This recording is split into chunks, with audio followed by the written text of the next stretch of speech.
ஏய், நான் இல்லைன்னா 8 வழிச்சாலை வந்திருக்கும்டா. நான் இல்லைன்னா பரந்தூர்ல விண்ணூர்தி நிலையம் கட்டிடுவான்.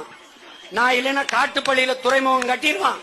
ஆனா சரியான ஆண் மக்களை நான் இருக்கிற வர என் படை இருக்கிறவர் கட்டிடுறாங்க.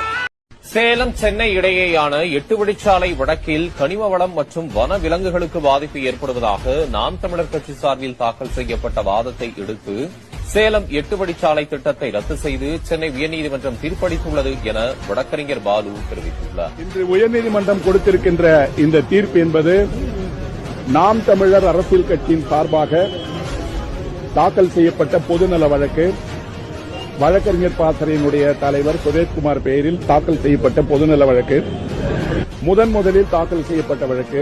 இவ்வளவு போராட்டம் பண்றீங்க, பேசுறீங்க, எல்லாம் சேர்ந்து இந்த 8 வழிச்சாலை என்ன நிப்பாட்டிடுமா என்ன? நிப்பாட்டித்தான் ஆகணும். நீங்க இந்த அரசு என்ன நினைக்குது, இறங்குறதுக்குள்ள இது கல்ல தான் நீங்க உண்ட முடியும். கல்ல தான்